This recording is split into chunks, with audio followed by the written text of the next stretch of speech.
斗罗大陆动画第131集预告已更新，这集预告已经揭示了许多东西，大家最关心的献祭也要来了。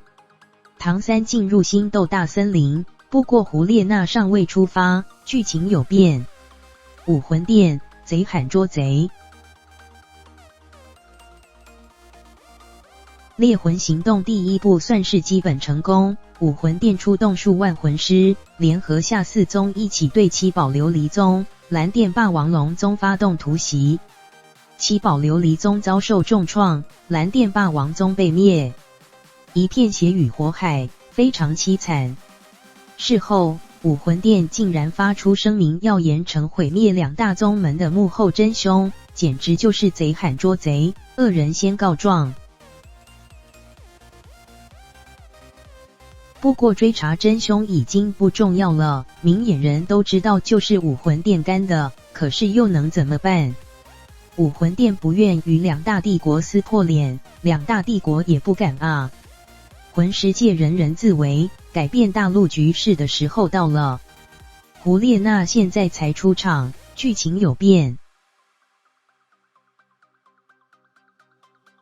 猎魂行动才进行了第一步，第二步则是菊斗罗、鬼斗罗带领黄金一代三人，也就是邪月、胡列娜、燕三人，以及20多名魂圣去星斗大森林猎杀小舞。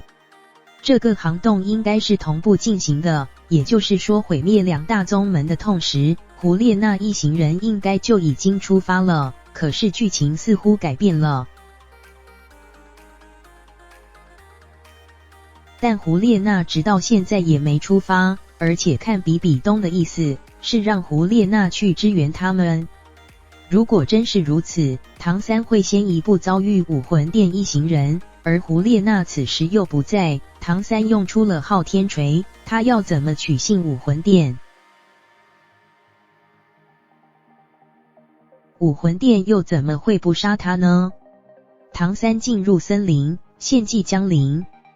离开学院后，唐三迫不及待向星斗大森林赶去，找到小舞，再获得一个第六魂环，他就会带小舞回史莱克学院。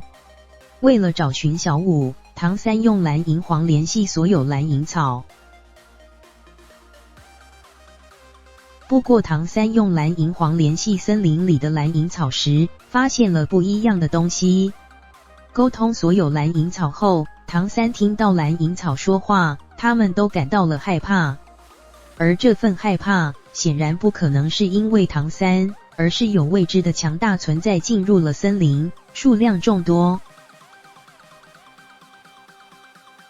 接着他便发现了武魂殿一行人，他见过菊斗罗、鬼斗罗、黄金一代三人，而且身边护卫修为皆高于唐三。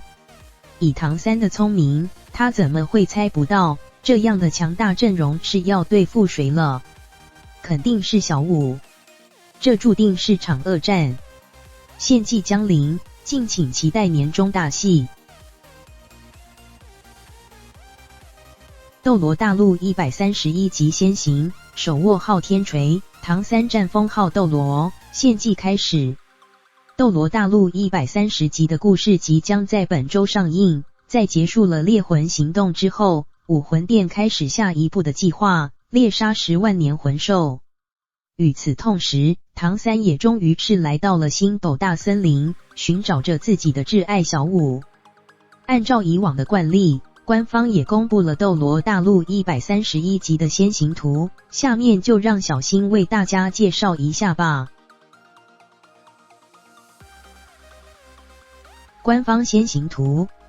在这一次的官方先行图中，我们再次看到了武魂殿上的翻版一幕。唐三召唤出了自己的昊天锤，应该是在保护什么。不过他的对手并不简单，而是来自武魂殿的众多高手，甚至包括大名鼎鼎的菊斗罗。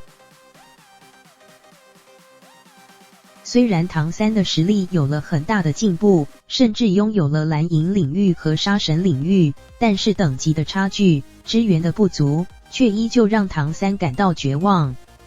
当然了，我们最不愿意看到的献祭一幕，也将正式播出。唐三与胡列娜这一次的星斗大森林之旅，并没有想象中的那么平静。除了唐三最为期待的小舞以外，他还会遇到胡列娜，这个来自于武魂殿的女孩，在杀戮之都与唐三产生了感情，甚至充满了期盼。哪怕唐三来自于昊天宗，是武魂殿的敌人，胡列娜都并不绝望。不过在这次的星斗大森林里面，胡列娜也将彻底明白，对于唐三来说，自己终究只是一个过客。唐三真正爱的人只有一个，他的名字叫做小舞，留给胡列娜的只有沮丧。小舞献祭，刚刚见面却又再次天人相隔，唐三与小舞的爱情就是这么的坎坷。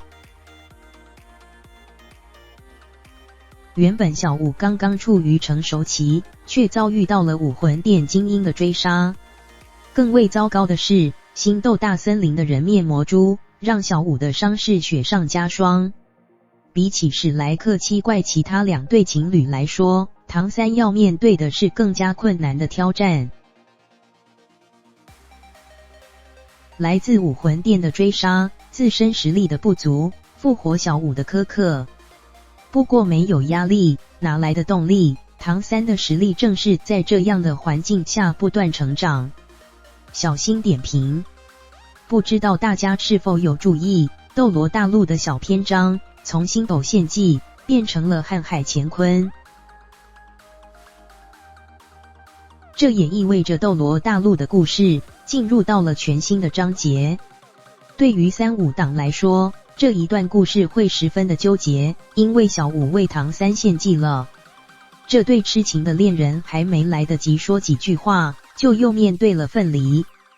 不过还好，比起唐昊与阿银来说，唐三与小舞幸运得多。不经一番彻骨寒，怎的梅花扑鼻香？经过了生与死的别离，唐三和小舞的爱情才更显得珍贵。